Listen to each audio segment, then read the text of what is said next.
Qui va payer? La même personne que toujours. Vous allez payer. Vous qui perdez votre maison à cause des taux d'intérêt qui augmentent, vous qui payez trop de taxes, vous qui ne pouvez pas nourrir vos enfants. Pourquoi vous payez pour lui?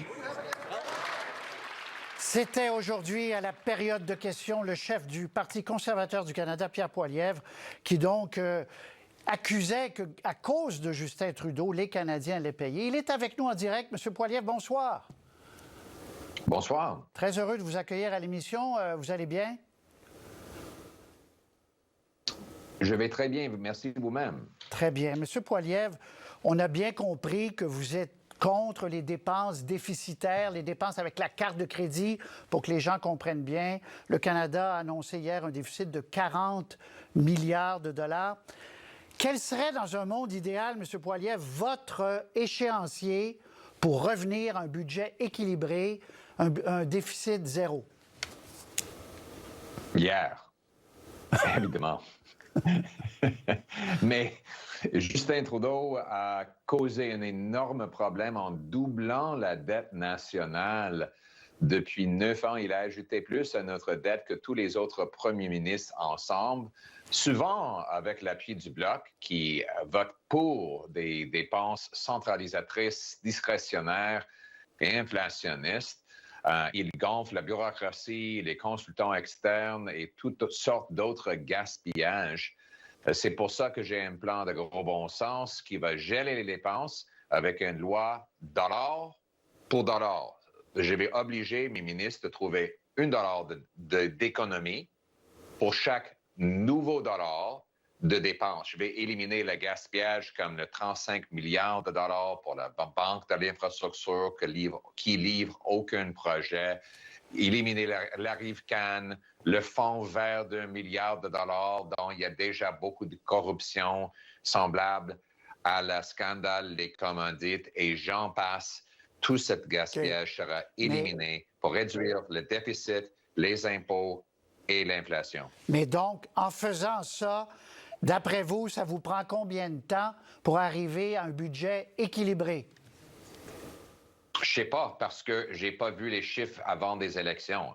Je peux pas, ce serait irresponsable de promettre un échéancier et 1 an et demi plus tard, quand les élections seront tenues, de voir que c'est encore pire que ça ne l'est aujourd'hui. Trudeau a ajouté tellement de dettes juste dans la dernière année. Donc, si j'avais prévu il y a une année, j'aurais aujourd'hui besoin de changer ma position parce qu'il rend pire chaque mois. Okay.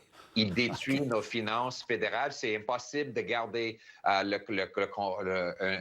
compréhension de combien mal ça va. Je comprends, mais pour donner une idée aux gens, par exemple, hier, les libéraux ont dit, dans 5 ans, au lieu de 40 milliards, le déficit va être de 20 milliards. Bon, c'est ce qu'ils souhaitent. C'est ce qu'ils souhaitent.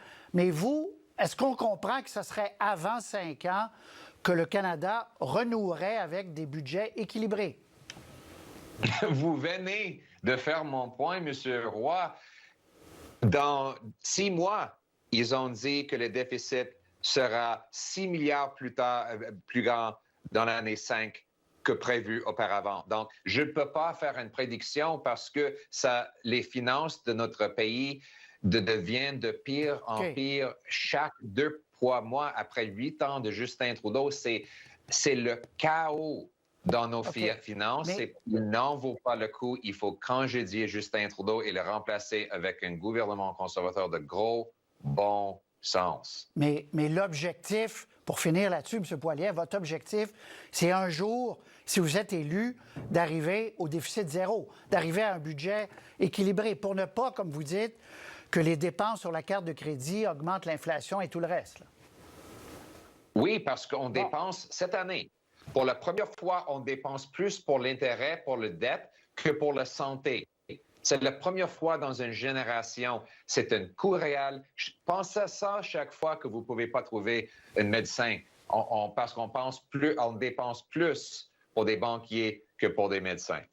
Oui, c'est 55 milliards, je crois, le service 54. De la dette. 54, oui. Merci beaucoup. Logement, les libéraux annoncent 8,5 milliards dans les 5 prochaines années. Vous, est-ce que vous allez en mettre en logement, là? On sépare ça. Est-ce que vous allez en mettre moins, autant ou plus? Évidemment, ces programmes bureaucratiques ne font rien. Ça fait 9 ans, M. Roy, qu'ils dépensent sur des programmes de logement. Et c'est quoi le résultat? Il a doublé les loyers et les paiements hypothécaires. Alors, ça fait 9 ans de ces promesses de rendre le logement abordable en créant des grands programmes fédéraux, et en s'ingérant dans les compétences du Québec pour doubler le coût de logement et tripler le coût à Montréal, j'ajoute aussi. Donc, mon approche de gros bon sens, c'est d'enlever la bureaucratie pour bâtir plus.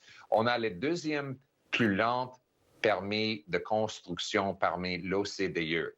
Il faut enlever ça. Donc, je vais inciter des municipalités de livrer plus de terrain et plus de permis plus rapidement comme condition de recevoir leur fonds de l'infrastructure fédérale. Je vais les obliger à permettre 15 plus de construction et de bâtir autour de toutes les stations de transport en commun comme condition de recevoir l'argent fédéral. Et je vais vendre 6 000 édifices du gouvernement fédéral pour bâtir. Donc, vous allez, s'il le faut, passer par-dessus les provinces pour aller parler aux municipalités directement? Non, je vais signer une entente volontaire avec le Québec dont le gouvernement semble être d'accord pour accélérer la construction. Et dans cette entente, ça va inciter des municipalités avec des bonus pour des villes comme Victoriaville, Saguenay, Trois-Rivières, qui sont très rapides en permettant la construction, et des pénalités pour Toronto et pour Vancouver et peut-être Montréal qui empêchent la construction. Ça va inciter la construction. On va les payer comme on paye des agences immobilières pour des résultats. Pas d'empiètement, vous dites, sur les champs de compétences des provinces. Avant toute forme d'action, il faut que vous entendiez avec les provinces, vous dites.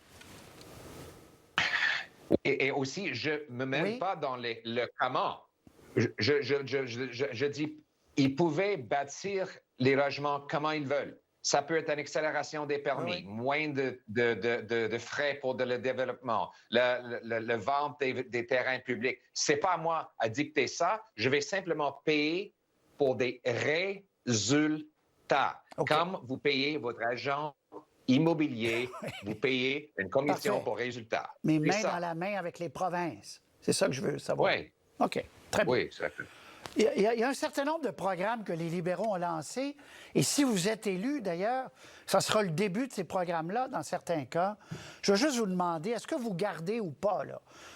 Assurance dentaire, gardez-vous ça? Ça n'existe pas.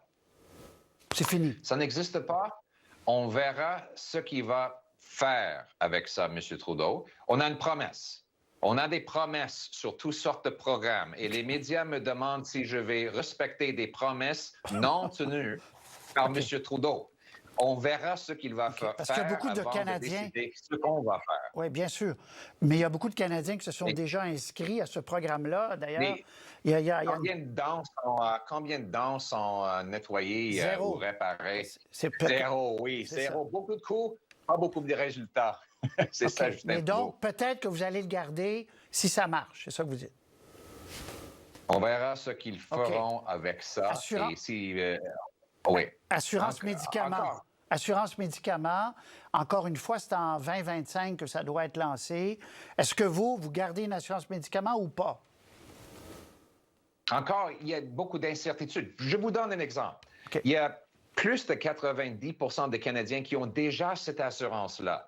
Il y a un risque dans la proposition, dans la loi que les néo-démocrates et les libéraux adoptent, que vous allez perdre votre couverture privée parce que ça insiste que ce soit un payeur, le fédéral.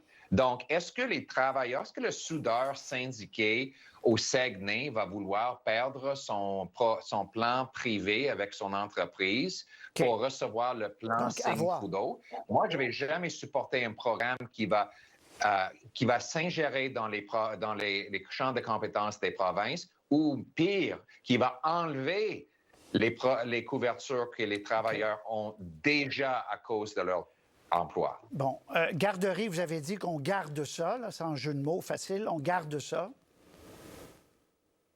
Encore, on va travailler avec les provinces pour donner plus de liberté aux provinces de livrer ça de meilleure façon. Trudeau a imposé tellement de règlements que ça empêche la création d'espace. Donc, on va donner plus de flexibilité aux provinces, ce qui est consistant avec notre approche décentralisatrice qui donne plus d'autonomie au Québec et aux provinces.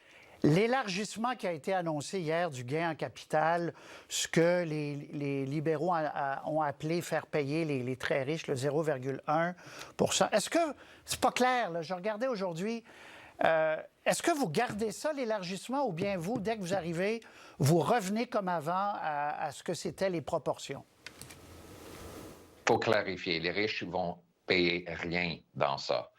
Ce qu'ils vont faire, là, avant le 25 juin, ils vont simplement vendre leurs actifs et payer le taux actuel, ce qui va donner une grande bulle d'argent une fois au fédéral. Et les riches vont emmener leur argent à l'étranger, dans les paradis fiscaux, là, dans les îles où Justin Trudeau prend ses vacances. Okay. Ils vont rien payer de plus. Les riches ne vont pas disparaître du Canada. Mais est-ce que la mesure vous semble... Attends, Monsieur Roy, attends. Justin Trudeau a promis en 2015 que les riches allaient payer toutes les factures du pays. Ouais. Et 9 ans plus tard, c'est le mère monoparental qui a vu son loyer doubler. C'est le jeune de 37 ans qui vit dans le sous-sol de ses parents parce que le coût de logement a doublé. C'est les 2000 personnes qui attendent la banque alimentaire un raccord de loin. Ouais. C'est la classe ouvrière qui paye et les riches ne paient rien. Donc, moi, je vais faire en sorte que l'État coûte moins cher pour réduire les taxes, les impôts, l'inflation et les taux d'intérêt pour la classe ouvrière. Je ne vais rien donner aux riches, je vous assure. Donc, vous n'allez pas assouplir ce qu'on vient de rendre plus sévère, mettons. Vous n'allez pas changer, la mesure qui a été annoncée hier. OK. Il n'y a rien de ça. Monsieur Poilievre, Éric Lefebvre, donc, coup de tonnerre à la CAQ. Vous enlevez. C'est pas vous, là. Vous avez offert quelque chose. M. Lefebvre sera votre candidat dans Arthabaska, enfin dans Richmond-Arthabaska, parce qu'au fédéral, c'est Richmond-Arthabaska. Est-ce qu'il y en a d'autres à la CAQ que vous visez? Non. Non. Personne ne vous intéresse? Non. Monsieur Lefebvre a démontré un intérêt. J'ai étudié son histoire comme un homme d'affaires, comme un représentant dans la région de Victoriaville, de Richmond-Arthabaska, où il est très apprécié. Pourquoi? Parce qu'il a du gros bon sens. Et il partage mes priorités conservatrices de couper taxes et impôts, de bâtir des logements, réparer le budget et stopper les crimes. Et il ferait une excellente partie de mon équipe conservatrice pour l'avenir. Je pensais que vous alliez dire de mon équipe ministérielle. Vous ne l'avez pas dit. Conservatrice, j'ai dit. Éric Girard... Tous les ministres seront conservateurs ou conservatrices. Éric Girard, il ne vous intéresse pas pour votre future équipe? C'est comme le hockey, on regarde. Je ne prononce pas sur chaque personnalité. Je vais aussi écouter nos bénévoles, nos militants au Québec et à travers le pays. Ce qu'ils veulent, c'est les gens appréciés dans leur comté. Ce n'est pas juste des élus, mais aussi des charpentiers, des soudeurs, des mères monoparentales, les gens avec du gros bon sens qui vont m'aider à couper taxes et impôts, bâtir le logement, réparer le budget. Remarquez que les charpentiers, puis on veut en voir davantage dans les parlements, oui, mais on veut les voir sur les chantiers parce qu'il manque de maisons un peu. Là. Mais bon, ça, c'est une autre histoire. Oui, exactement. Monsieur c'est sûr. En terminant, M. Poilievre, est-ce que le gouvernement Trudeau écrase le Québec, comme l'a dit le chef du Parti québécois, Paul Saint-Pierre Plamondon? Il écrase toutes les provinces avec un État grand à Ottawa qui dépense trop. Mais ce qui est bizarre, M. Roy, je ne peux pas comprendre, le Bloc vote constamment pour les dépenses de Justin Trudeau. Là, ils vont voter contre le Bloc budget. Ils vont voter contre le Non, budget.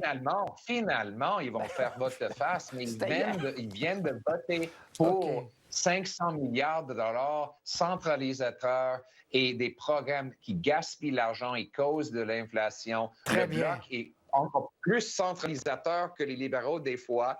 Moi, je suis le seul qui est décentralisateur, qui va réduire le rôle de l'État fédéral pour pouvoir donner plus d'autonomie et liberté aux Québécois et à tous les Canadiens.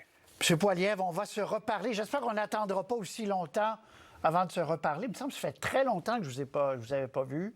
Alors, au plaisir. Vous m'avez beaucoup manqué, cher ami. Ben oui, vous m'avez manqué beaucoup. Vous avez un poste important dans la joute politique canadienne. M. Poilievre, au plaisir. Salut. Merci beaucoup. Au revoir.